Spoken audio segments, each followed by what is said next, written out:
গতকাল আমার প্রোগ্রাম ছিল কিশোরগঞ্জে, দুপুরে একটা রাতে একটা। তো দুপুরের প্রোগ্রাম করে রাতের প্রোগ্রামে যাচ্ছি, দেখি সব ছেলেপেলেদের হাতে খালি গোলাপ ফুল। কি ফুল?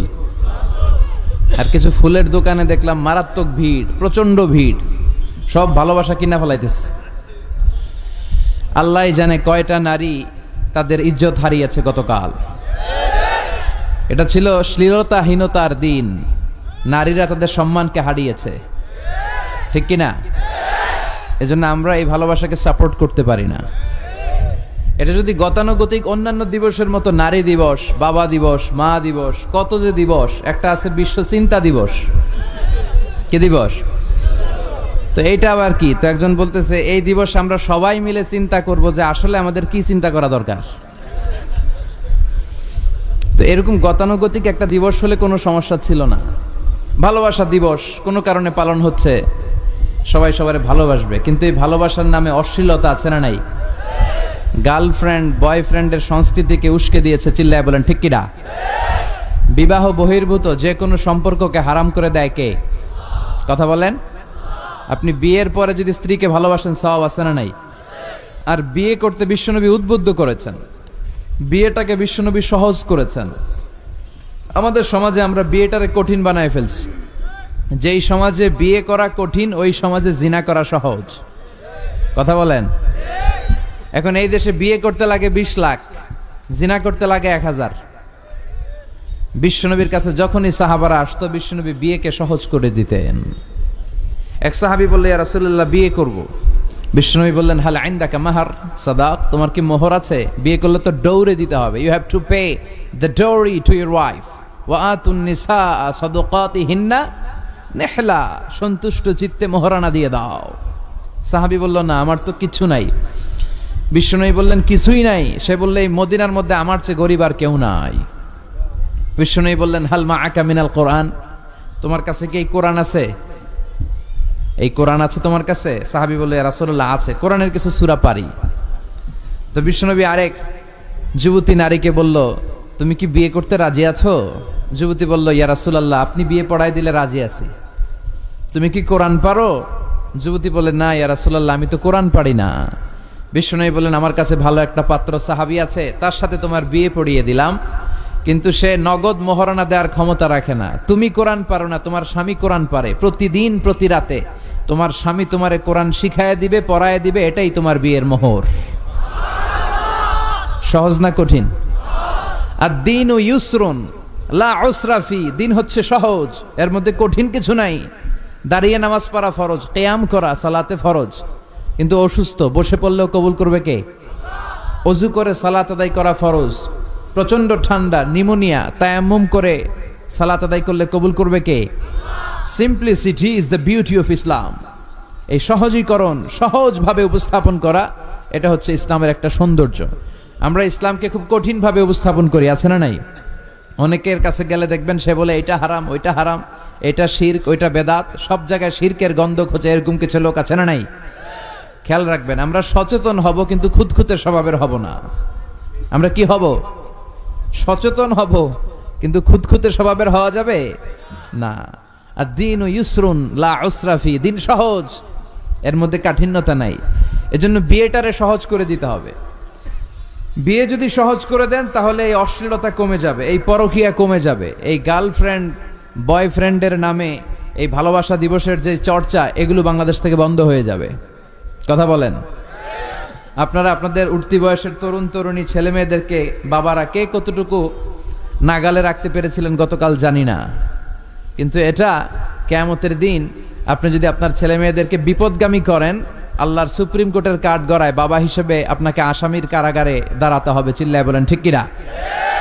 এজন্য যারা বাবা, you have huge responsibilities in your shoulder. আপনার কাঁধে আল্লাহ তাআলা অনেক দায়িত্ব দিয়েছে। আপনার ছেলে হয়েছে, মেয়ে হয়েছে, সব দায় দায়িত্ব শেষ, বিষয়টা এমন নয়। আপনার ছেলে কই যায়, আপনার ছেলে কার সাথে মেশে, ওর স্মার্টফোনের ভেতরে ও কি কি চ্যানেল দেখে, ওর ঘরের ভিতরে ও সিরিয়ালগুলো কি কি দেখে, এই সবগুলো মনিটরিং এর দায়িত্ব আপনার আছে না নাই? আপনি মা, আপনার মেয়ে কোথায় যায়, কিভাবে সময় কাটায়, কাদের সাথে মেশে, এগুলো দেখার দরকার আছে না নাই? এজন্য নেককার ছেলে মেয়ে পাওয়ার জন্য আল্লাহ তাআলার কাছে দোয়া করতে হয়। সাইয়েদনা ইব্রাহিম আলাইহিস সালাম দোয়া করেছেন, রব্বি হাবলি মিনাস সালিহিন, আল্লাহ আপনি আমার নেককার সন্তান দেন। খেয়াল রাখবেন, নেককার সন্তান এবং নেককার স্ত্রী এ দুটোর জন্য আল্লাহর কাছে চাইতে হয়। এমনি এমনি নেককার সন্তান পাওয়া যায় না, এমনি এমনি নেককার স্ত্রী জুটে যায় না, আল্লাহর কাছে দোয়া করতে হয়। ফাবাশশারনাহু বিগুলামিন হালিম, আল্লাহ বললেন ইব্রাহিমের দোয়ার বরকতে আমি ইব্রাহিমের ঔরসে ইসমাইলকে দান করলাম। নেককার সন্তান না?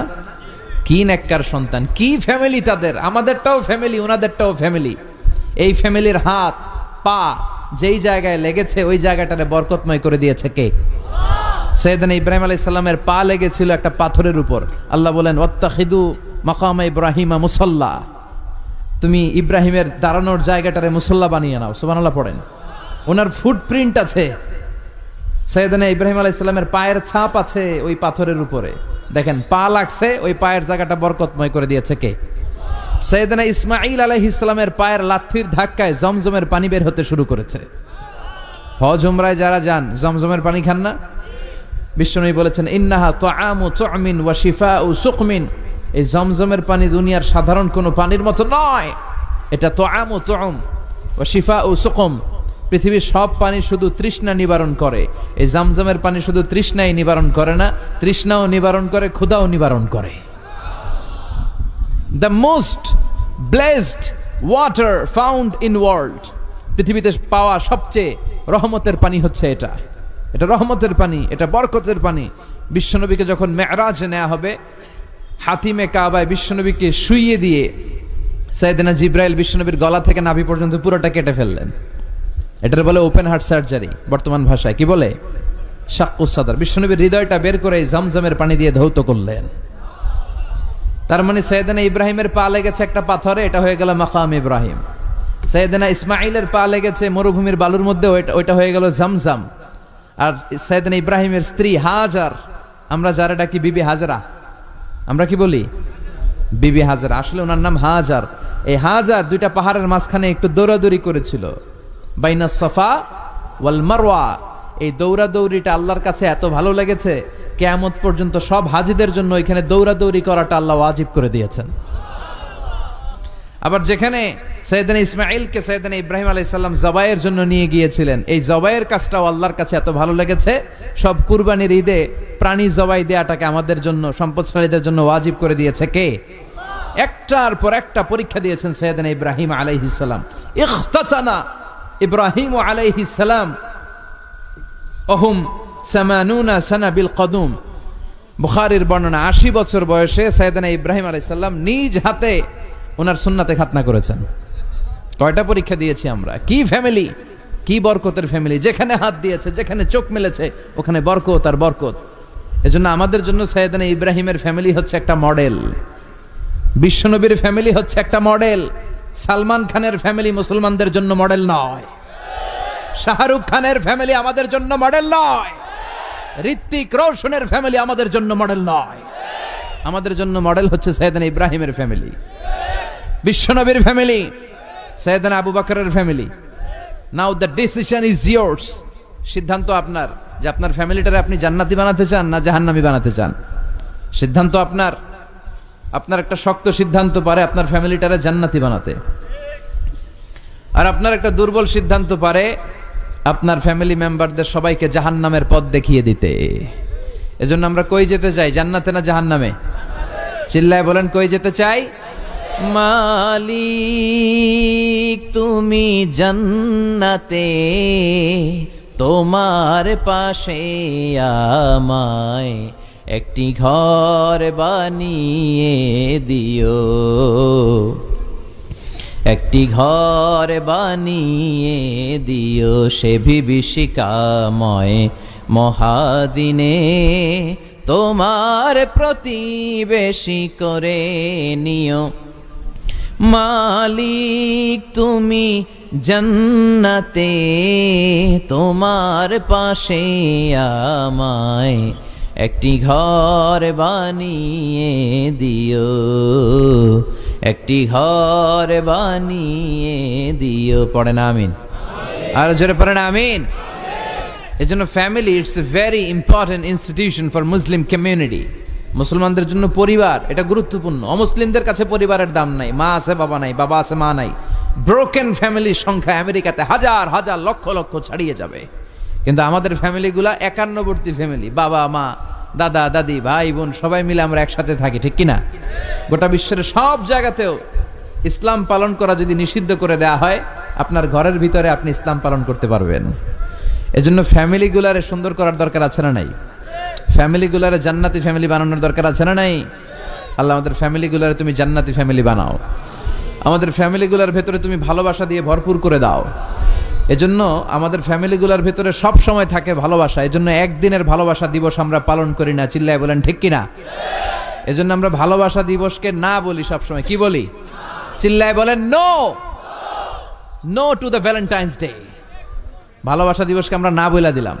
এই ভালোবাসা দিবসের সাথে আমাদের কোনো সম্পর্ক নাই। এগুলো থেকে আল্লাহ তুমি আমাদের ছেলেমেয়েদেরকে হেফাজত করো, তরুণ তরুণীদেরকে বাঁচাও। মুর্দারগণের রুহের মাগফিরাত, এলাকাবাসীর শান্তি উন্নতি এবং সকল পরীক্ষার্থীদের সাফল্য কামনায় বিশেষ খতম দোয়া উপলক্ষে ওয়াজদার মাহফিল।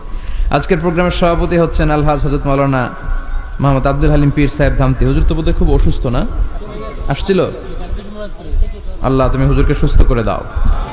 প্রধান অতিথি আলহাজ রাজি মোহাম্মদ ফখরুল, মাননীয় সংসদ সদস্য কুমিল্লা ৪ দেবিদ্দার। আসছিল নি? আসতে পারে নাই। আজকে কথা বলবে ডক্টর আবুল কালাম আজাদ বাশার সাহেব, কথা বলবে শাহ মোহাম্মদ আরিফ বিল্লাহ সিদ্দিকী সাহেব। আরো অনেক গণ্যমান্য ব্যক্তিবর্গ এখানে আছেন। আমার এক নানা আছে এখানে, আনোয়ার হোসেন পাঠান ভুলু, নামটা কি ঠিক আছে নানা ভাই? এদিকে আছে এক নানা, এদিকে আছে আরেক নানা, সামনে হাজিও লাগবে। আচ্ছা আচ্ছা, মাশাআল্লাহ। তো এই কুমিল্লার আশেপাশে সব হচ্ছে আমার নানা আর দাদা, কারণ আমার দাদার বাড়ি পরমতলাতে, তা আমার জন্ম হয়েছে আবার ঢাকায় ড্যামরাতে, আমার স্থায়ী অস্থায়ী হয়ে গেছে আবার ঢাকাতেই। তো কুমিল্লারে ধরতেও পারি না, ছাড়তেও পারি না। দাদার বাড়ি, নানার বাড়ি, সব নানাদের জায়গা, একটা প্রাণের জায়গা। কুমিল্লার মানুষ খুবই ধর্মপ্রাণ, ধর্মভীরু। আল্লাহ তুমি কবুল করো। আমরা এখানে যেমনি একত্রিত হয়ে বসতে পেরেছি, জান্নাতেও যেন একসাথে এমনি থাকতে পারে, আল্লাহ তুমি তৌফিক দাও। আসেন আমরা আল্লাহর নামের 3টা তাকবীর দেব। রাব্বাকা ফাকাব্বির, glorify the name of your lord. তোমার রবের নামের বড়ত্বের ঘোষণা দাও। ভাগাভাগি করে দেব, কি বলেন? প্রথমে বিবাহিতরা দিবেন, তারপরে অবিবাহিতরা দিবেন, তারপরে সবাই মিলে দিবেন। কেন এরকম দেয় মিজানুর রহমান আজহারী? কেন দেয়? দেয় আপনাদেরকে একটু চাঙ্গা করে তুলবার জন্য, অন্য কোনো সিগনিফিকেন্স এখানে নাই। একটু চাঙ্গা হয়ে উঠবেন সবাই। আল্লাহর নামের তাকবীর দিলে একটা ইমানি ঝাল চলে আসে দেহের মধ্যে, ঠিক কি না? এই আল্লাহু আকবারটা আপনাদের কাছে যত ভালো লাগে, ইসলামের বিপক্ষের শক্তিদের কাছে তত ভয় লাগে। ওরা এটা সহ্যই করতে পারে না। আল্লাহু আকবার শুনলে ওদের থরথরানি ধুকধুকানি বেড়ে যায়। এজন্য আমরা ইসলামের পক্ষের শক্তি যারা আছে, আমরা সব সময় একজনের নামে স্লোগান দেই, তিনি কে? তো প্রথমে যারা বিবাহিত আছেন তারা পড়বেন তাকবীর, এরপরে অবিবাহিতরা, এরপরে সবাই মিলে। শুরুতে বিবাহিতরা রেডি হন। বিবাহিত কারা কারা আসছেন দেখি তো একটু? অনেক আসছে, আলহামদুলিল্লাহ আলহামদুলিল্লাহ, হাত নামান। অবিবাহিত কারা কারা আসছে দেখি? এই যে 2 হাত করে তুলতেছে। এরা সবসময় সংখ্যা বাড়াতে চায় আর 2 হাত করে তোলে। দেখা যাবে দেবিদ্দারের বিবাহিতদের পারফরমেন্স ভালো হয় না অবিবাহিতদের। শুরুতে বিবাহিত ভাইরা রেডি হন। আমি পড়বো লিল্লাহে তাকবীর, আপনারা পড়বেন আল্লাহু আকবার। শুরুতে বিবাহিতরা রেডি? তাকবীর পড়েন, বিবাহিতরা পড়েন লিল্লাহে তাকবীর। মাশাআল্লাহ তাবারাকাল্লাহ। এবার অবিবাহিতদের পালা। অবিবাহিতরা কাশি দিয়ে গলা ঠিক করে নিতেছে। অবিবাহিতরা রেডি? দেখি তোমাদের পারফরমেন্স কেমন হয়। পড়ো লিল্লাহে তাকবীর। মাশাআল্লাহ, এদের পারফরমেন্স ভয়ঙ্কর, ইমানি চেতনায় উদ্বুদ্ধ। আল্লাহ এই প্রাণ ঢালা উচ্ছ্বাসগুলোকে তুমি ইসলামের খাতিরে কবুল করে নাও। এবার আমরা সবাই মিলে 3 তাকবীর। কয় তাকবীর? এক একটা তাকবীরে যাতে এই প্যান্ডেল কেঁপে ওঠে। পারা যাবে মুসলমান? পড়েন লিল্লাহে তাকবীর, লিল্লাহে তাকবীর, লিল্লাহে তাকবীর। আল্লাহ তুমি কবুল করো। আসেন আমরা সরাসরি মহাবিশ্বের মহাবিশ্বয় মহাগ্রন্থ আল কোরআন আল কারীম থেকে কথা শুনি। আমি আপনাদের খেদমতে আমার খুতবার শুরুতে সূরাতু আল মুলকের একটি আয়াত তেলাওয়াত করেছি। এই আয়াতের আলোকে এই সূরাটিতে আল্লাহ তাআলা আমাদেরকে কি শিখাতে চাইলেন, জানাতে চাইলেন, কি মেসেজ দিতে চাইলেন, এগুলো আমরা নেয়ার চেষ্টা করব এবং নিয়ে আমরা যেন খেয়াল রাখতে পারি মাহফিলগুলো যেন শুধু শো ডাউন আর শো অফ না হয়। যেটাই শুনি কোরআনের যেখান থেকেই শুনেন বরকত আছে না নাই? যখন কোরআন শুনবেন রহমতের বাড়িধারা নাজিল করবে কে? একটা অক্ষর তেলাওয়াত করলে 10টা নেকি দিবে কে? একটা আয়াত তেলাওয়াত করলে জান্নাতের বিল্ডিং এক এক তলা লম্বা বানায় দিবে কে? ইকরা ওয়ারতাকি ওয়ারাতিল কামা কুনতা তুরাতিলু ফিদ দুনিয়া ফাইন্না মানজিলাতাকা ফি আখিরি আয়াতিন তাকরাউহা। এক একটা আয়াত পড়ো আর জান্নাতের বিল্ডিং এক এক তলা করে লম্বা করো। বড় বিল্ডিং হচ্ছে বুর্জ আল খলিফা, এটার কত লম্বা? খুব সম্ভবত 163 তলা লম্বা। আর দুনিয়াতে যারা কোরআন পড়ে আপনারা জান্নাতে হাজির হবেন, আপনাদের বিল্ডিং গুলো হবে কয়েক কোটি তলা লম্বা। যত আয়াত পড়ছেন তত আয়াত লম্বা। সারা জীবনে যদি 2 লক্ষ আয়াত পড়া হয়ে থাকে আপনার জান্নাতের বিল্ডিং হবে 2 লক্ষ তলা। আল্লাহ বলবেন পড় আর বিল্ডিং লম্বা কর। কি রহমতের কোরআন! পড়লে সওয়াব, ধরলে সওয়াব, শুনলে সওয়াব, তেলাওয়াত করলেও সওয়াব। এজন্য এই কিতাবটার সাথে যেন আমরা সম্পর্ক বাড়াই।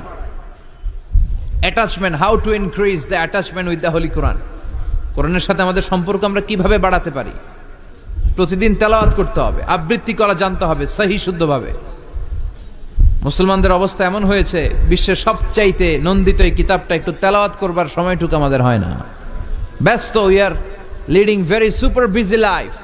খুব ব্যস্ত আমরা, কোরআন পড়ার সময় নাই। প্রতিদিন যেন একটু তেলাওয়াত করি।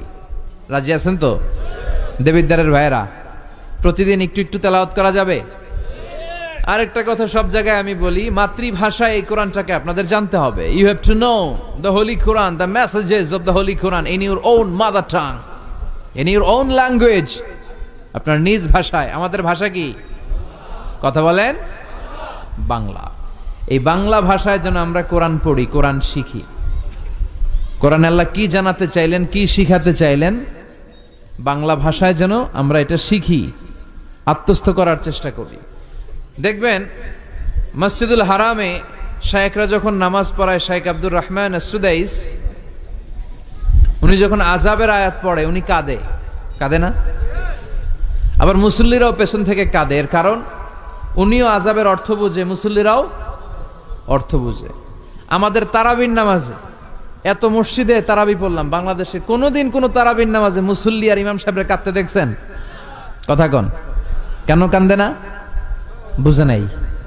কোন দিক দিয়ে আযাব গেল, কোন দিক দিয়ে গজব গেল, কোন দিক দিয়ে জাহান্নাম গেল, কোন দিক দিয়ে ফেরাউন আসলো, কোন দিক দিয়ে ইউসুফ জুলেখার কাহিনী গেল, একটাও বোঝা যায়? কথা বলেন, বোঝা যায় না। ইমাম সাহেবও বোঝে না, আমরাও বুঝি না, কেউ বুঝে না, অর্থ বুঝি না, তাই আমাদের হৃদয়ে টাচ করে না। দেখবেন ওরা আযাবের আয়াত পড়লে কাঁদে, রহমত আর জান্নাতের আয়াত পড়লে ওদের হৃদয়টা ঠান্ডা হয়ে যায়। এই জন্য সালাতে আপনি কি পড়ছেন এটা বুঝতে হবে, সালাতে আপনি কি তেলাওয়াত করতেছেন বুঝতে হবে। আজীবন পড়লেন সামি আল্লাহু লিমান হামিদা, অর্থ কি অনেকেই জানে না, আছে না নাই? এজন্য মাতৃভাষায় কোরআন জানতে হবে, কোরআন তেলাওয়াত মনোযোগ দিয়ে শুনতে হবে, কোরআন পড়তে হবে, পড়ায় দিতে হবে। আপনি কাউকে যদি সূরাতুল ফাতিহাটা শুধু শিখায়া দেন, সে সারা জীবন যতবার সূরা ফাতিহা তেলাওয়াত করবে তার একটা পার্সেন্টেজ সওয়াব আপনার আমলনামায় আছে না নাই?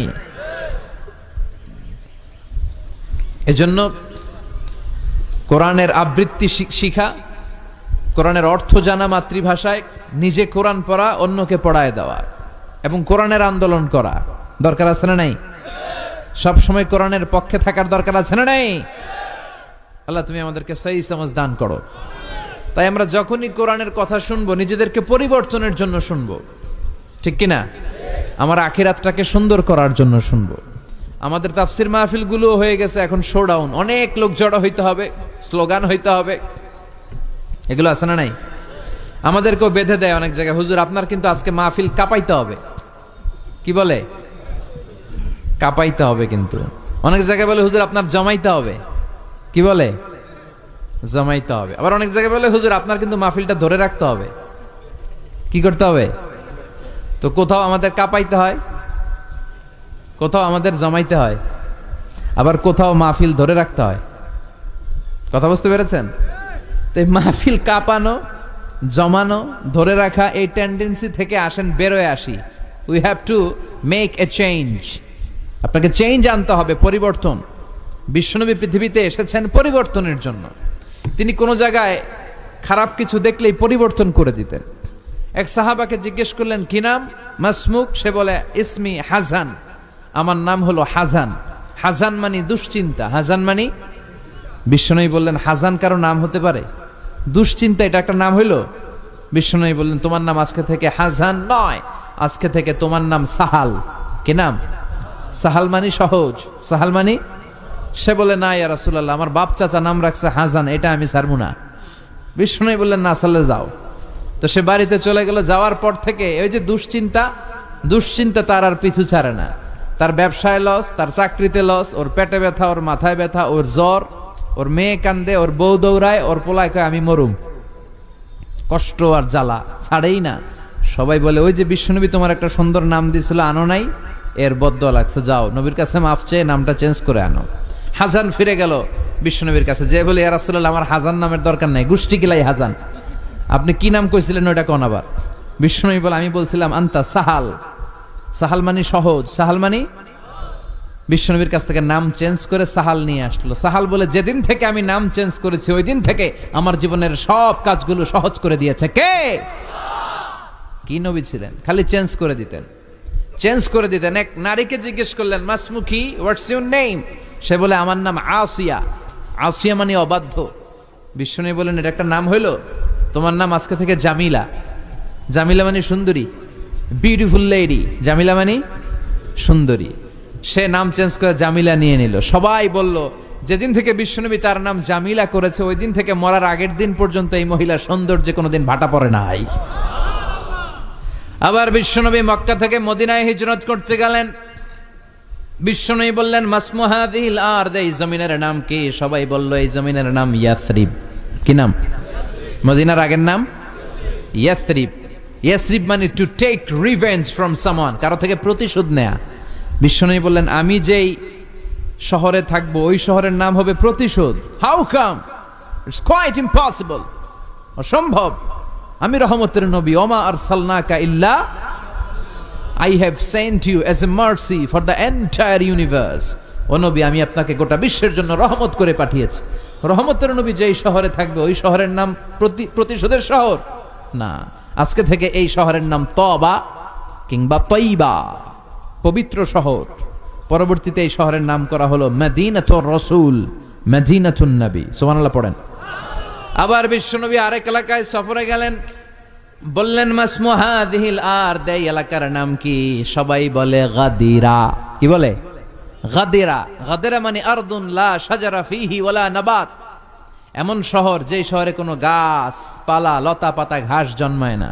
বিশ্বনবী বললেন, এটা একটা নাম রাখছো তোমরা গাদিরা? এই গদিরা নামের কারণেই তো এলাকায় কোনো গাছপালা হয় না, ওই এলাকায় কোনো গাছ হতো না।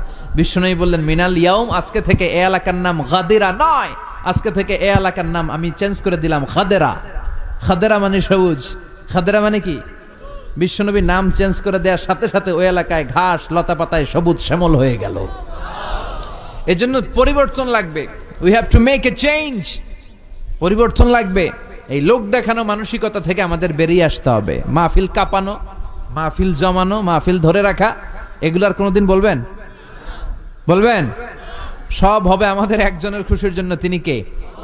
চিল্লায় বলেন, আল্লাকা সিররুন ইনদাল্লাহ বাইনাকা আনতা ওয়া বাইনাল্লাহ, আল্লাকা সাদাকাতুন তাখফা লা ইয়ালামুহা ইল্লাল্লাহ, আল্লাকা সিররুন ইনদাল্লাহ বাইনাকা আনতা ওয়া বাইনাল্লাহ, আল্লাকা সাদাকাতুন তাখফা লা ইয়ালামুহা ইল্লাল্লাহ। সুবহানাল্লাহ পড়েন। আল্লাকা সিররুন ইনদাল্লাহ বাইনাকা আনতা ওয়া বাইনাল্লাহ, তোমার আর তোমার আল্লাহর মধ্যে এমন কোন গোপন বিষয় আছে নাকি যেটা আল্লাহ ছাড়া কেউ জানে না? তোমার জীবনে এমন কোন গোপন দান আছে নাকি যেটা আল্লাহ ছাড়া কেউ দেখেনি? আমরা এখন দেখায় দেখায় দান করতে চাই, আছে না নাই? অমুক সমাজপতি শিল্পপতি 2 লক্ষ টাকা বলেন মারহাবা, আছে না নাই? লোক দেখানো দান, এটা মিজানের পাল্লায় উঠালে কোনো ওজন হবে না। আপনি গোপনে 1 টাকা দিছেন, এটারে উহুদ পাহাড়ের সমান ওজন করে আমলনামায় তুলে দিবে কে? এজন্য সবসময় খেয়াল রাখবেন যে একজনকে আমরা দেখাতে চাই, আমরা দেখাবো একজনকে, তিনি কে? মানুষকে দেখানোর জন্য কিছু করা যাবে? আল্লাহুম্মা রযুকনা ইখলাস, আল্লাহ তুমি আমাদের ইখলাস বাড়ায় দাও। আরো জোরে পড়েন আমিন। আমরা আজকে সূরাতুল মুলক থেকে কথা শুনবো। মুলক সূরার নাম কি? এই সূরার অনেক ফজিলত আছে। এই সূরা রাত্রিবেলা যারা তেলাওয়াত করবে তাদের কবরের আযাব হবে না। কবরের কথা শুনলে ভয় লাগে না? একদিন মাটির ভেতরে হবে ঘর রে মন আমার, কেন বাঁধো দালান ঘর, প্রাণ পাখি উড়ে যাবে পিঞ্জর ছেড়ে, ধরা ধামে সবই রবে তুমি যাবে চলে, বন্ধু বান্ধব যত মাতা পিতা দ্বারা সুত সবই হবে তোমার পরে মন আমার, কেন বাঁধো দালান ঘর। ঠিক কিনা? চলে যেতে হবে, কেউ থাকতে পারবো না। কিন্তু এই জিনিসটা আমাদের স্মরণেই আসে না। এত ব্যস্ততা, এত মায়া জাল, এত মায়ার জালে আমরা আটকে আছি। এত ব্যস্ত লাইফ, সকালবেলা অফিস, বিকেলবেলায় অমুক কাজ, তারপরে অমুক কাজ, একটার পর একটা কাজ চলতেই থাকে। এই ব্যস্ততার কারণে আমাদের জীবনটা সুপার বিজি লাইফ আমরা লিড করছি, আমাদের জন্য সময়ই নাই, কিন্তু চলে যেতে হবে। এজন্য সাইয়েদনা ওমরে ফারুক বলছেন, মুতু ক্বাবলা আন তামুতু, মরার আগে একবার মরো। হাসিবু ক্বাবলা আন তুহাসাবু আলাইকুম, তোমার হিসাব নেওয়ার আগে তুমি তোমার একবার হিসাব নাও। আমাদের প্রত্যেকের নিজের একটা হিসাব আছে না নাই? কথা বলেন। নিজে খাতা কলমের মধ্যে একটু লিস্ট করবেন যে আমি জীবনে এই ভালো কাজ করেছি, এই খারাপ কাজ করেছি, আসলে আমার অবস্থানটা কই হওয়া উচিত। নিজে খাটের মধ্যে একবার শটাং হয়ে মরার মতো শুয়ে থাকবেন, ভাববেন যে আমি মরে গেছি। ভাবেন না কি হবে, ছেলেমেয়েরা কান্না করবে, আত্মীয় স্বজন কান্না করবে, মাইকে অ্যানাউন্সমেন্ট হবে, অমুক এলাকার অমুক ভাই আমাদের মাঝে দুনিয়ায় নাই। বিশাল দেবিদ্বারের ময়দানে আপনার জানাজা হবে, খাটিয়াতে করে নিয়ে যাওয়া হবে। শুয়ে শুয়ে ভাববেন, আগে থেকে খুদে রাখা কবরে আপনাকে ফেলে বাঁশ দিয়ে উপরে মাটি চাপা দিয়ে চলে আসবে। অন্ধকার, শুধু অন্ধকার। এই অন্ধকার যেন শেষ হতে চায় না। This is the nature of life. এই তো জীবন। কথা বলেন ঠিক কিনা? এগুলো ভাবার দরকার আছে না নাই?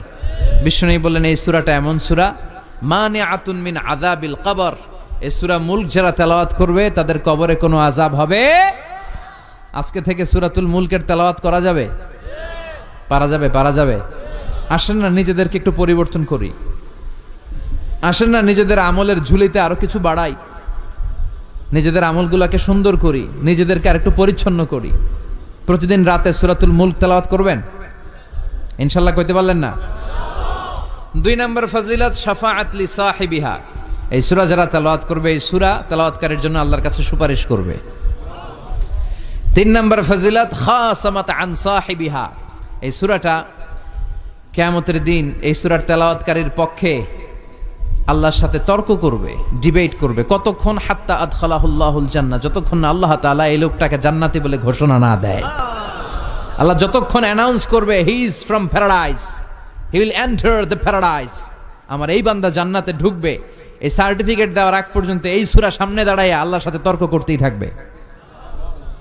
আবার বিশ্বনবী বলেন, মান ক্বারা বিহা ফি লাইলাতিন ফাকাদ আকসারা ওয়া আতাবা। রাত্রি বেলায় যেই ব্যক্তি এই সূরাটা তেলাওয়াত করবে তার রাত্রিটারে বরকতময় করে দিবে কে? এজন্য বিশ্বনবী বলতেন, আমি চাই আমার প্রতিটা উম্মতের হৃদয়ে এই সূরাটা গাথা থাক। আমার নবী চাইতেন আমাদের অন্তরে যেন এই সূরাটা মুখস্থ থাকে। আমরা চাই না? 30টা মাত্র আয়াত। কয় আয়াত? সবাই বলেন কয় আয়াত? প্রতিদিন এক আয়াত মুখস্থ করলে আমাদের পুরো সূরাটা মুখস্থ করতে লাগবে কয় দিন? 30 দিন। 1 মাসের চেষ্টায় সূরাটা মুখস্থ করা যাবে না? দেবিদ্বারের ভাইয়েরা, করা যাবে? আওয়াজ করে পড়েন ইনশাআল্লাহ। এই সূরার মাহাত্ম্য হচ্ছে, এই সূরা আপনার দৃষ্টিভঙ্গিকে চেঞ্জ করবে, আপনার চিন্তার জগতে আন্দোলন তৈরি করবে, আপনার চোখকে খুলে দিবে, আপনার ঘুমন্ত বিবেককে জাগিয়ে দিবে। বিশেষ করে যারা স্রষ্টা নিয়ে সন্দেহে থাকে তাদের জন্য এটার ভিতরে ডোজ আছে, মেডিসিন আছে। ইয়াং ছেলে পেলে অনেকে আমাদের প্রশ্ন করে, হুজুর আল্লাহরে নিয়ে অনেক প্রশ্ন জাগে, স্রষ্টার অস্তিত্ব নিয়ে, আখেরাত নিয়ে, কবরের জীবন নিয়ে আমাদের প্রশ্নের অভাব নাই, কারণ নাস্তিক্যবাদের ছড়াছড়ি আশেপাশে আছে না নাই? ইয়াং যারা আছে তোমাদেরকে একটা বই পড়ার সাজেস্ট আজকে আমি করে যাই। বইটার নাম অনেকে জানে, প্যারাডক্সিক্যাল সাজিদ। কি নাম? লেখক হচ্ছে আরিফ আজাদ। লেখক কে? আরিফ আজাদ। বইটার নাম প্যারাডক্সিক্যাল সাজিদ। গত 21শে বই মেলায় এটা দ্য বেস্ট সেলার হয়েছিল, এজন্য নাস্তিকদের মাথা গরম। কথা বলেন। এই বছর সে আরেকটা বের করছে, প্যারাডক্সিক্যাল সাজিদ 2। এটা গতকাল থেকে বই মেলায় পাওয়া যাচ্ছে, 21শে বই মেলায়। এই প্যারাডক্সিক্যাল সাজিদ 1, প্যারাডক্সিক্যাল সাজিদ 2 প্রতিটা যুবকের সাথে সাথে রাখার দরকার, ঠিক কিনা? It's an eye opener for you. এই সূরাটা আপনাদের জন্য আই ওপেনার, চোখ খুলে দিবে। একটু চিন্তা করলেই বুঝবেন যে নাস্তিকদের যুক্তিগুলো খুবই হালকা। ওরা স্রষ্টাকে মানতে চায় না, আল্লাহরে মানতে চায় না। এর কারণ ওরা বলে আনসিন ইজ নাথিং, যেটারে দেখি না ওইটা মানি না। নাউজুবিল্লাহ পড়বেন না? কিন্তু ওরা ওদের জীবনে অনেক কিছু দেখে না, ওরা মানে না। কথা কন। আচ্ছা, আপনি আপনার জীবনে সরাসরি চোখ দিয়ে আমেরিকা দেখছেন? কথা কয় না। তা আমেরিকা যে আছে মানেন না? যারা এখনো হজে যান নাই, হজে যারা এখনো যান নাই, কাবা ঘর নিজ চোখে সরাসরি দেখছেন? টিভিতে না, টিভিতে তো সবাই দেখছি। সরাসরি কাবা ঘর দেখছেন? তো আপনি যে দেখেন নাই, আপনি সৌদি আরব যে আছে, কাবা ঘর যে আছে মানেন না?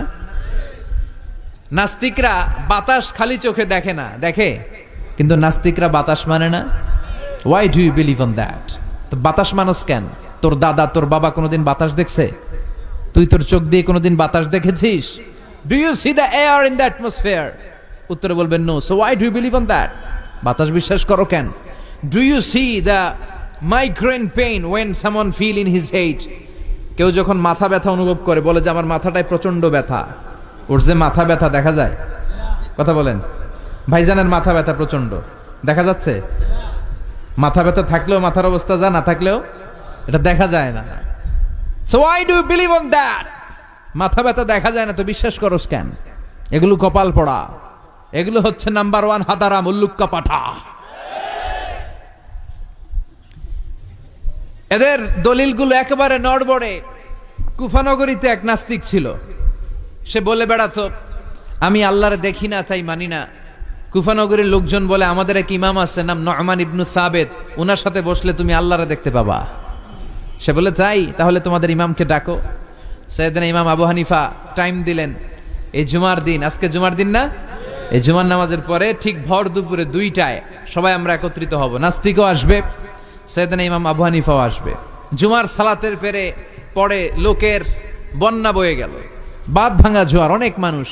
নাস্তিক এসেছে, লক্ষ লক্ষ লোক এসেছে, আসে নাই ইমাম আবু হানিফা। আসে না আধা ঘন্টা, 1 ঘন্টা, 2 ঘন্টা পরে আসছে। নাস্তিক বলে এই তোমাদের ইমাম, যার কোনো সময়ের জ্ঞানই নাই, এর সাথে কিসের তর্ক? সাইয়েদনা ইমাম আবু হানিফা বলে ইনদি উযর, আমার ওজর আছে। কি ওজর?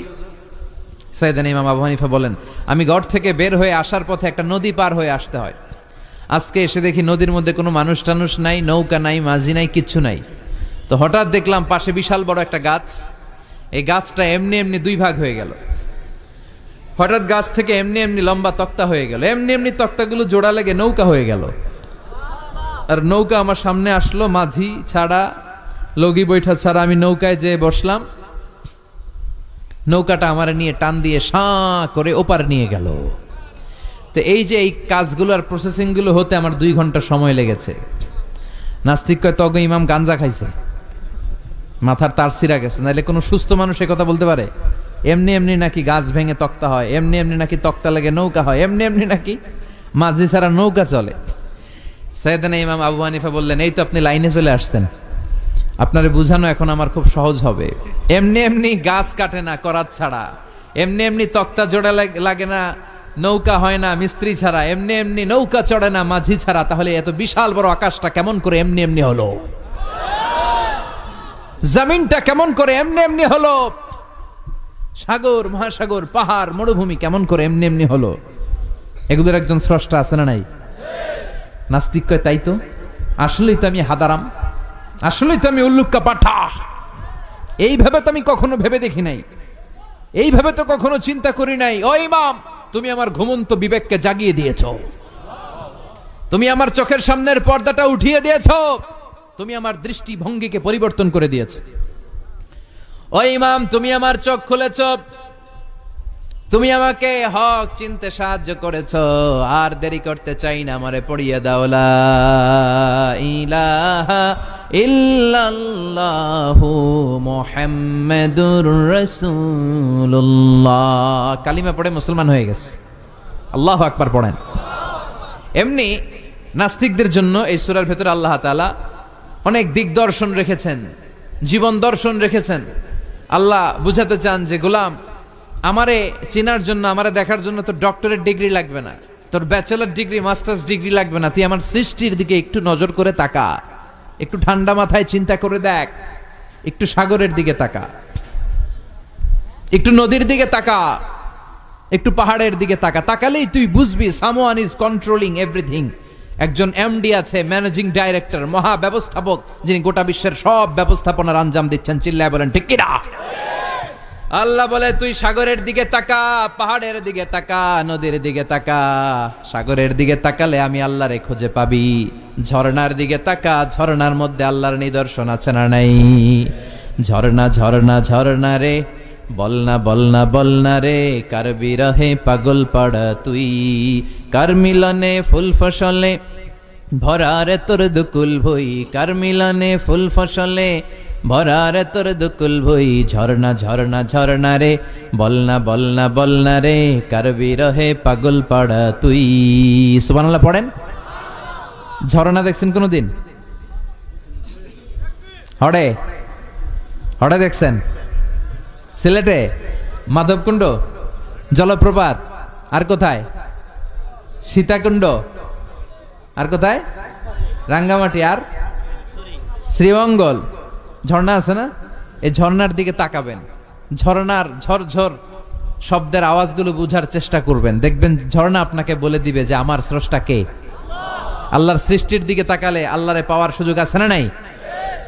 এই তথ্যগুলো, এই উপাত্তগুলো, এই মেসেজ আর ইনফরমেশন গুলো আল্লাহ তাআলা এই সূরার ভেতরে ভরে দিয়েছে। শুনতে রাজি আছেন? আওয়াজ করে বলেন তো সূরার নাম। আরো জোরে সবাই বলেন কি নাম? মুলক। মুলক মানে কি? মুলক মানে রাজত্ব, মুলক মানে ক্ষমতা, মুলক মানে পাওয়ার, মুলক মানে কিংডম, মুলক মানে সভরেইনটি, মুলক মানে অথরিটি। অথরিটি কার? এজন্য রাব্বুল আলামিন বলেন তাবারাকাল্লাযী বিয়াদিহিল মুলকু ওয়া হুয়া আলা কুল্লি শাইইন কাদির। সুমহান সেই সত্তা যার হাতে ক্ষমতা, আর তিনি সকল কিছুই করতে ক্ষমতাবান, সবকিছুর উপর কর্তৃত্বশীল। চিল্লায় বলেন ঠিক কিনা? তাবারাকাল্লাযী, সুমহান তিনি, বিয়াদিহিল মুলক, যার হাতে ক্ষমতা। ক্ষমতা কার হাতে? নাকি প্রধানমন্ত্রীর হাতে, র্যাবের হাতে, পুলিশের হাতে, আমনেগো হাতে? আপনারা তো কোন ক্ষমতা সব আমগো হাতে। সকল ক্ষমতার উৎস কে? সকল ক্ষমতার উৎস আল্লাহ। কিন্তু আমরা বলে থাকি সকল ক্ষমতার উৎস জনগণ। এটা যুক্তিতে টিকে না। কি ক্ষমতা আছে আমাদের? কি ক্ষমতা আছে? কোনো ক্ষমতা নাই। মানুষকে আল্লাহ তেমন কোনো ক্ষমতাই দেয় নাই। যেটা দিছে এটার ক্ষমতা বলা যায় না। চিল্লায় বলেন ঠিক। আসল ক্ষমতার মালিক হলেন আল্লাহ। আমাদেরকে তো আল্লাহ দুর্বল করে বানিয়েছেন। ওয়া খালাকাল ইনসানু দাঈফা, আমাদেরকে দুর্বল করে তৈরি করেছে কে?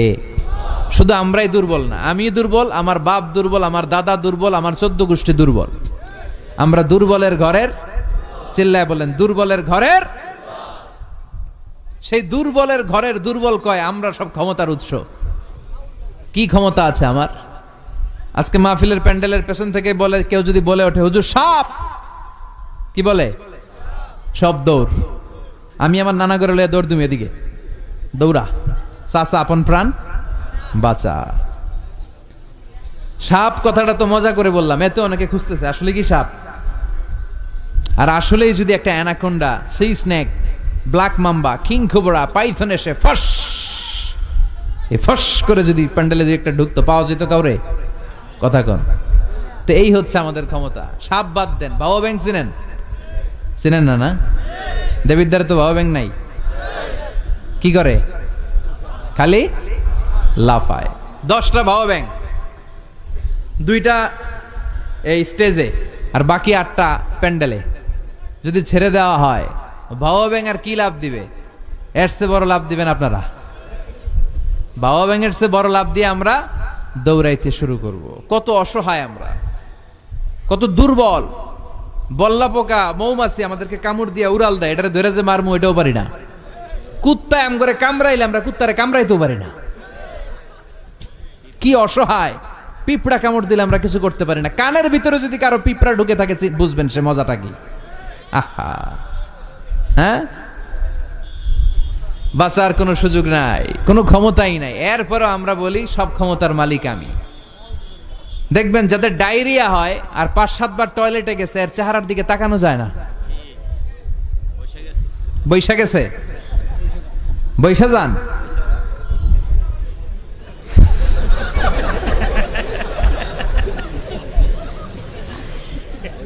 তো এই হইল আমাদের অবস্থা।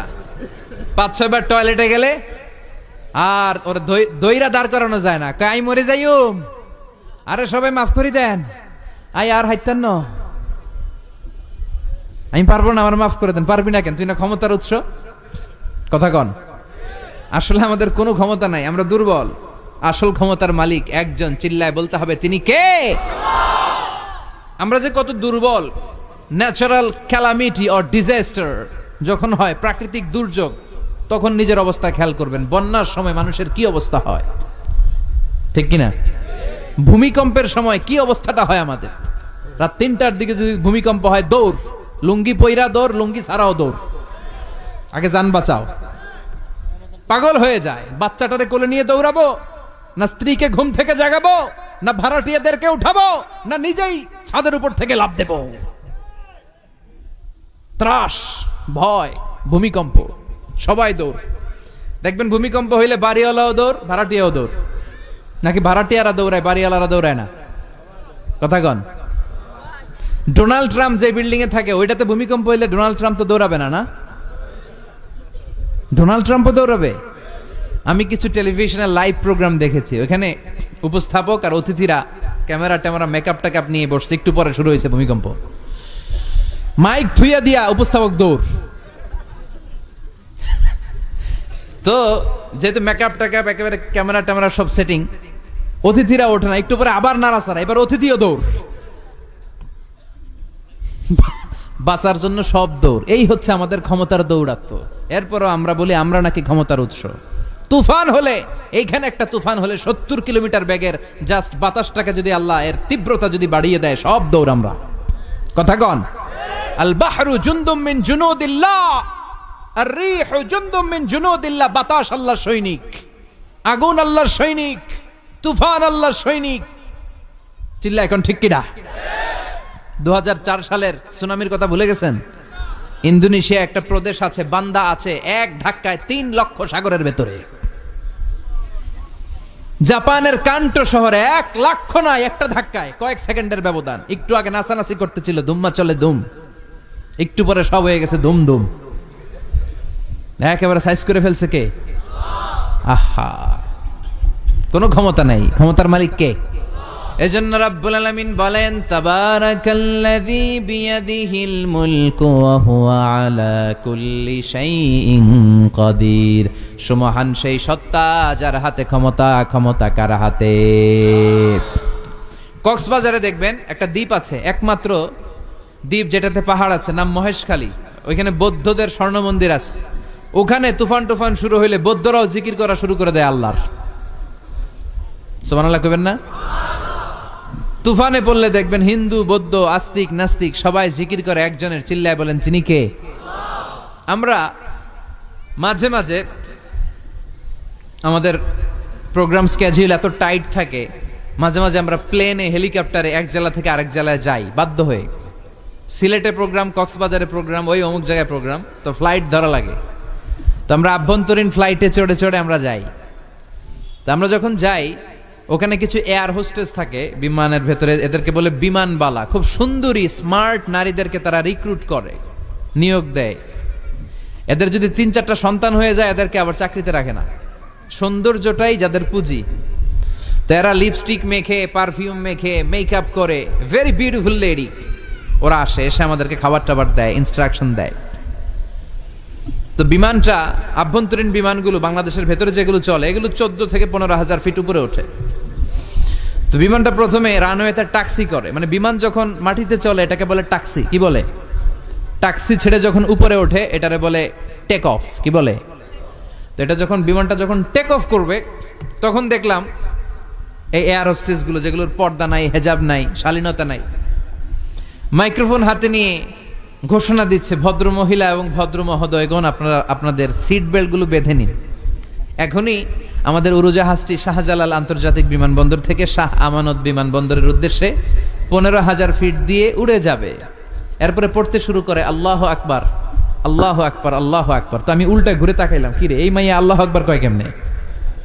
গুইরা দেখি হাতের মধ্যে এরকম কাগজ, এই কাগজ থেকে দেখে দেখে পড়তেছে, উচ্চারণ কিন্তু আমগো মতো না, পড়তেছে আল্লাহু আকবার, আল্লাহু আকবার, আল্লাহু আকবার, সুবহানাল্লাযী সাখখারা লানা হাযা, পুরো দোয়াটাই পড়ছে, ওমা কুন্না লাহু মুকরিনিন ওয়া ইন্না ইলা রাব্বিনা লামুনকালিবুন। তো আমি হিসাব মিলালাম, ঘটনা কি? লিপস্টিক, মেকআপ, সুটেড, বুটেড, পারফিউম মাখা, হিপ হপ স্টাইলের মেয়ে, এরা আল্লাহু আকবার পড়ে কেন? তো তখনই খেয়াল করে দেখলাম যে বিমানটা এখন ছাড়ছে, জমিন ছেড়ে দিয়ে 15,000 ফিট উপরে যাচ্ছে। ওরা খুব ভালো করেই টের পায় এই 15,000 ফিট উপরে যখন বিমান থাকবে ওরে বাঁচানোর কেউ নাই, ওকে রক্ষা করার কেউ নাই, তখন ওর কোনো পাওয়ার নাই, কোনো ক্ষমতা নাই। চিল্লায় বলেন ঠিক কিনা? তখন কোনো সিকিউরিটি নাই। আহা, কি দুর্বল মানুষ! বিমান বাঁকা হয়ে গেলে সবাই চিল্লায় বাঁচাও। যদি জিজ্ঞেস করেন কে বাঁচাবে, বলবে হুজুর আপনি বাঁচান। আছে না নাই? দুর্বল। আসল ক্ষমতার মালিক হলো একজন, চিৎকার করে বলতে হবে তিনি কে? এজন্য রাব্বুল আলামিন বলেন তাবারাকাল্লাযী বিয়াদিহিল মুলকু ওয়া হুয়া আলা কুল্লি শাইইন কাদির। সুমহান সেই সত্তা যার হাতে ক্ষমতা। ক্ষমতা কার হাতে? আমাদেরকে আল্লাহ ক্ষমতা দিয়েছেন, ঠিক, এটা সাময়িক, লিমিটেড, তবে আনলিমিটেড ক্ষমতার মালিক কে? এই যে আমাদের মাননীয় প্রধানমন্ত্রী শেখ হাসিনা নতুন টার্মের জন্য আসছে না? কয় বছর? 5 বছর। কোন দেশে আসে 10 বছর, কোন দেশে 15 বছর। তো এই যে আল্লাহ ক্ষমতার চেয়ারে বসে, আল্লাহ আসছে কয় বছরের মেয়াদে? কথা বলেন। 50 বছর, 100? হ্যাঁ, কয়দিন থাকবে উনি? আজীবন। রব্বুল আলামিন বলেন হুয়াল আউয়ালু ওয়াল আখিরু ওয়াল যাহিরু ওয়াল বাতিন ওয়া হুয়া বিকুল্লি শাইইন আলিম। আল্লাহ বলে আমি প্রথম, আমার আগে কেউ নাই। ঠিক কি না? ওয়াল আউয়ালু ওয়াল আখির, আমি শেষ, আমার পরে কেউ নাই। আমি প্রকাশ্য, আমি গোপন, সূচনাহীন, অতীত কাল থেকে আমি আল্লাহ ক্ষমতার চেয়ারে বসা, সীমাহীন, ভবিষ্যৎহীন, শেষহীন, ভবিষ্যৎ পর্যন্ত ক্ষমতার চেয়ারে বসে থাকবে কে? আল্লাহ বললেন আমি প্রথম, আমি শেষ। প্রথমে কে? চিল্লায় বলেন, প্রথমে কে? শেষে কে? প্রথমে আল্লাহ আল্লাহ, শেষেও আল্লাহ আল্লাহ, আকাশে আল্লাহ আল্লাহ, জমিনে আল্লাহ আল্লাহ। সবাই পড়েন, প্রথমে আল্লাহ আল্লাহ, শেষেও আল্লাহ আল্লাহ, আকাশে আল্লাহ আল্লাহ, জমিনে আল্লাহ আল্লাহ। নিখিল জাহান গায়ে গুণগান, তার নামে গায় আমরাও গাহি তাআলা, হামদে বারি তাআলা, হামদে বারি তাআলা, হামদে বারি তাআলা। সুবহানাল্লাহ পড়েন। তিনিই প্রথম, তিনিই শেষ, তিনি চিরকাল ক্ষমতার চেয়ারে বসে থাকবেন। চিল্লায় বলেন ঠিক কিনা? আবার পৃথিবীতে অনেক দেশে দেখবেন ডেমোক্রেটিক সিস্টেমে ক্ষমতায় আসে, মানে ভোটে জিতে, যেমন আমাদের দেশ। তো আল্লাহ তো ভোটে জিতে আসছে না? আল্লাহ ভোটে জিতে আসছে? অনেক দেশে মোনার্কি সিস্টেম, মানে রাজতন্ত্র, রাজার পোলা রাজা, আল্লাহর বাপ ছিল রাজা, এই জন্য আল্লাহও রাজা। এরকম আল্লাহ চিরকাল, আজীবনের মেয়াদ নিয়ে তিনি ক্ষমতার চেয়ারে বসা। চিৎকার করে বলেন ঠিক কিনা? আবার পৃথিবীর অনেক দেশে দেখা যায় আন্দোলন করে সরকারকে ক্ষমতার চেয়ার থেকে নামানো যায় কি যায় না? পৃথিবীতে এরকম হয়েছে না? অনেক জায়গায় আন্দোলনের ঠেলায় সরকার কয় আমি নাই। আবার মাঝে মাঝে মিলিটারি কু হয়, সেনা বিদ্রোহ, জানেন না আপনারা? তা আমরা পৃথিবীর 700 কোটি মানুষ সবাই মিলে যদি আল্লাহর বিরুদ্ধে আন্দোলনে নেমে যায় তাইলেই তো আল্লাহর ক্ষমতা শেষ যাবে না। 700 কোটি মানুষ মিলেও পারা যাবে না। আচ্ছা, জিন জাতি যদি বলে ও মানুষেরা তোদের সাথে আমরাও আছি, মানুষ জিন ভাই ভাই, আল্লাহর আর রক্ষা নাই, আল্লাহর গদি শেষ। আচ্ছা, ফেরেশতারাও যদি বলে ও মানুষ ও জিনেরা তোগুলোকে আমরাও আছি, 3 দলীয় মহাজোট, আল্লাহর চেয়ার উল্টে যাবে নাকি? কথা বলেন। আল্লাহ বলেন ওয়ালাম ইয়াকুল্লাহু শারীকুম ফিল মুলক, আমার ক্ষমতায় কোনো পার্টনার নাই। কুলিল্লাহুম্মা মালিকাল মুলক, আমি ক্ষমতার মালিক, এই ক্ষমতা কেউ ছিনায় নিতে পারবে না। গোটা বিশ্বের সবাই মিলে যদি আমার বিরুদ্ধে আন্দোলন করিস, আমার ক্ষমতার 1 ইঞ্চিও কমবে না। চিল্লায় বলেন ঠিক কিনা? সে আল্লাহ বললেন তাবারাকাল্লাযী বিয়াদিহিল মুলকু ওয়া হুয়া আলা কুল্লি শাইইন কাদির, সুমহান সেই সত্তা যার হাতে ক্ষমতা, ক্ষমতা কার হাতে? ওয়া হুয়া আলা কুল্লি শাইইন কাদির, তিনি সব বিষয়ে ক্ষমতাবান। ফাআলুল লিমা ইউরিদ, যা চান তিনি তাই করতে পারেন। তিনি কে? তিনি পাহাড়কে দরিয়া করতে পারেন, দরিয়াকে পাহাড় করতে পারেন, ধনীরে গরিব বানাতে পারেন, গরিবরে ধনী বানাতে পারেন, সম্মানিতকে অপমানিত করতে পারেন, অপমানিতকে সম্মানিত করতে পারেন। চিৎকার করে বলেন ঠিক কিনা? তিনি ক্ষমতার মালিক। সকল ক্ষমতার উৎস হচ্ছেন তিনি, সকল ক্ষমতার উৎস আমরা জনগণ। আর কোনদিন বলবেন? দেবিদ্বারের ভাইরা, তাহলে চিল্লায় বলেন তো সকল ক্ষমতার উৎস কে? আল্লাহ সকল ক্ষমতার উৎস। এর কিছু দূর পরে আল্লাহ বলেন ওয়ালাকাদ যায়্যানাস সামাআদ দুনিয়া বিমাসাবিহা ওয়া জাআলনাহা রুজুমান লিশ-শায়াতিন, আমি প্রথম আকাশের মহাশূন্যটাকে আলো দিয়ে, তারা দিয়ে সুশোভিত করেছি। আবার এই তারা দিয়ে আমি জিনদেরকে আঘাত আর প্রহারের ব্যবস্থাও করেছি। সুবহানাল্লাহ পড়েন। অনেক লম্বা কথা, আমি সংক্ষেপে মেসেজগুলো আপনাদের কাছে পৌঁছে দেই। আল্লাহ বলেন আমি প্রথম আকাশের মহাশূন্যটাকে তারা দিয়ে সাজিয়েছি। I have beautified the closure sky with light, candle and stars. মাথা উপরের দিকে তুললে আমরা যেটা দেখি এটা কি? আসলে এটা আকাশ না, এটা মহাশূন্য। এটা কি? আকাশ অনেক উপরে, আমরা খালি চোখে যা দেখি এটা প্রথম আকাশের মহাশূন্য। এই প্রথম আকাশের মহাশূন্যের অনেক উপরে প্রথম আকাশ, তারপরে দ্বিতীয় আকাশের মহাশূন্য, তারপরে দ্বিতীয় আকাশ, তারপরে তৃতীয় আকাশের মহাশূন্য, তারপরে তৃতীয় আকাশ, একটার চেয়ে আরেকটা বড়। সুবহানাল্লাহ পড়েন। কত বড়? আপনার এই হাতের আংটিটা, সাহারা মরুভূমির নাম শুনছেন? পৃথিবীর সবচেয়ে ছোট মরুভূমি, তাই না? তাইলে বড়।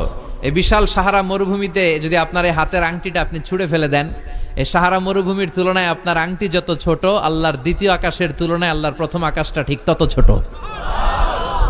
একটার চেয়ে একটা বড়, একটার চেয়ে একটা বড়। আর আমরা মনে করি কত বিশাল জায়গা নিয়ে আমরা বসে আছি। এই যে দেবিদ্বার প্রপারের আজকের এই প্যান্ডেলের এই পরিবেশটা অনেক বড় মনে হচ্ছে না তাকালে? পুরো দেবিদ্বারের তুলনায় এই প্যান্ডেলটা কত ছোট কল্পনা করা যায়?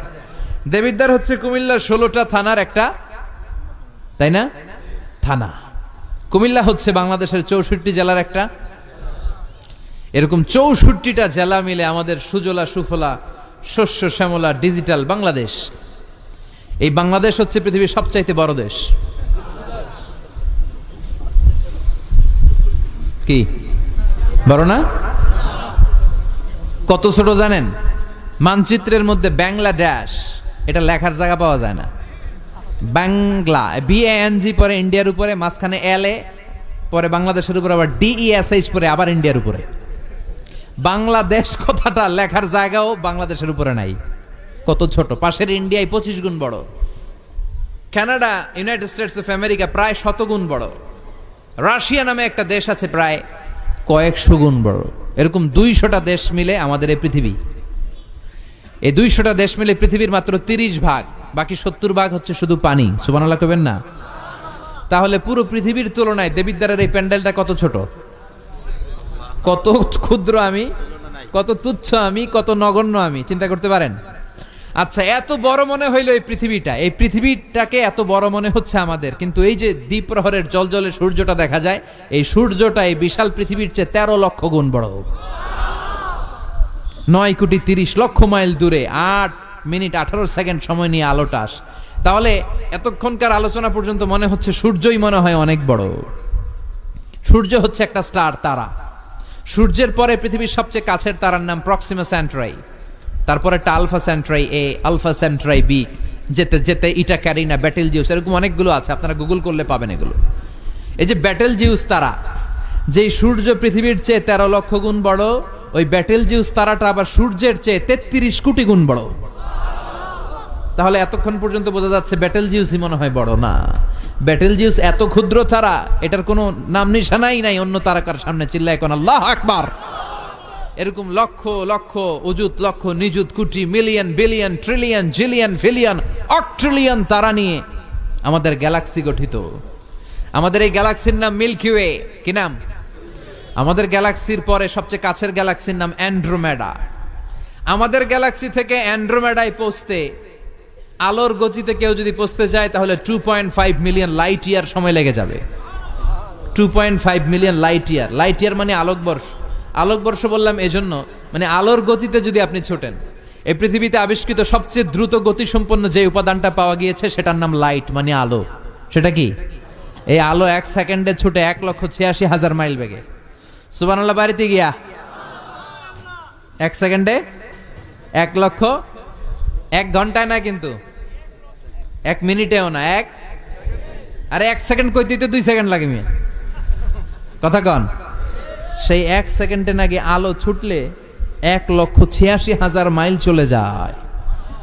তো আলোর গতিতে গতিসম্পন্ন কোন রকেট, যেই রকেট আলোর গতিতে ছুটবে, এরকম কোন রকেট যদি আপনারা বানাতে পারেন, তাহলে আমাদের গ্যালাক্সি থেকে, আমাদের মিল্কি ওয়ে থেকে আমাদের সবচেয়ে কাছের গ্যালাক্সি অ্যান্ড্রোমেডাতে পৌঁছতে আপনার 25 লক্ষ বছর লেগে যাবে। চিল্লায় পড়েন না আল্লাহু আকবার। এই প্রথম আকাশের মহাশূন্যটাকে এরকম তারা দিয়ে সুশোভিত করে দিয়েছে কে? রাতের বেলা তারার মেলা যদি আপনি তাকান অবাক হবেন। এখন তো তারার সৌন্দর্য দেখা যায় না লাইটিং ফাইটিং এর কারণে। আগে যখন গ্রামে আসতাম দেখতাম কি সুন্দর তারা, সুন্দর সুন্দর তারা আছে। সবচেয়ে উজ্জ্বল একটা তারা আছে, এটার নাম ধ্রুব তারা। কি তারা? ধ্রুব তারা। একটা আছে শুকতারা। 60টা তারার একটা চ্যানেল আছে, এটার বলে সপ্তর্ষি মণ্ডল। অনেকে রাতের তারাটারা চিনে না। আগের নাবিকরা আকাশের তারা দেখে পথ চলতো। সুবহানাল্লাহ পড়েন। এই তারকারাজি দিয়ে প্রথম আকাশের মহাশূন্যটাকে সাজিয়ে দিয়েছে কে? এরপরে সূরার প্রথম রুকুর শেষে আল্লাহ বললেন, ওয়াসিররু قولكم أو اجهروا به إنه عليم بذات الصدور ألا يعلم من خلق وهو اللطيف الخبير। আল্লাহ বলেন, তুমি গোপনে কিছু বলো কিংবা প্রকাশ্যে বলো, তুমি যাই বলো না কেন, কথাগুলো শোনে কে? আপনি আওয়াজ করে, এই যে আওয়াজ করে আমরা কথা বলতেছি, শুনে কে? আওয়াজ বন্ধ করে মনে মনে ভাবতেছি, ওইটা মনে আল্লাহ শোনে না? কথা বলেন। 7 আকাশের উপরে আল্লাহর আরশ, ওই আরশের উপরে আল্লাহর অবস্থান। 7 জমিনের নিচেও যদি কোনো পিঁপড়া নীরবে নিঃশব্দে হেঁটে যায়, আল্লাহ বলে এত উপর থেকে আমি ওই পিঁপড়ার হেঁটে চলার পায়ের আওয়াজটাও শুনতে পাই। কেউ যেটা শোনে না, শুনে কে?